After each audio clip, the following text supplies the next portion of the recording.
Hi friends, ప్రతిరోజు ఉదయం నిద్ర లేవగానే మళ్ళీ అదే పని చేయాలా అని మీకు అనిపిస్తుందా?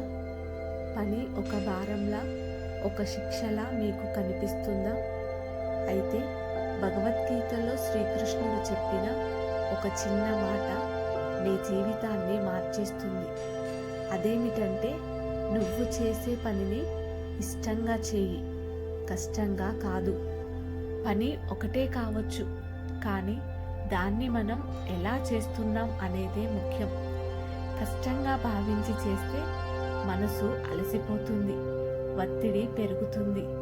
అదే ఇష్టంతో చేస్తే ఆ పని ఒక ధ్యానంలా మారుతుంది. మనం కష్టపడి పని చేస్తున్నప్పుడు సమయం ఎలా గడిచిపోతుందో తెలియదు. ఫోకస్ అద్భుతంగా ఉంటుంది. మనసు పెట్టి చేసే పని మనిషికి అసలైన విజయాన్ని అందిస్తుంది. విజయం అంటే కేవలం డబ్బు కాదు, పనిని పర్ఫెక్ట్గా చేయడంలో వచ్చే తృప్తియే నిజమైన విజయం. నువ్వు చేసే పనిని నువ్వు ప్రేమిస్తే ఆ పని నిన్ను ప్రేమిస్తుంది, నిన్ను ఉన్నత స్థాయిలో నిలబెడుతుంది. కాబట్టి రేపటి నుండి నీ పనిని ఒక శిక్షలా కాకుండా ఒక అవకాశంగా భావించండి.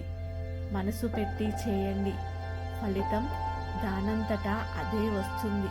గుర్తుంచుకోండి, పనిలో స్కిల్స్ ఇంపార్టెంట్. చేసే పనిని ఇష్టపడండి, విజేతలుగా నిలవండి. ఇలాంటి మరిన్ని విషయాల కోసం మా ఛానల్ని సబ్స్క్రైబ్ చేసుకోండి.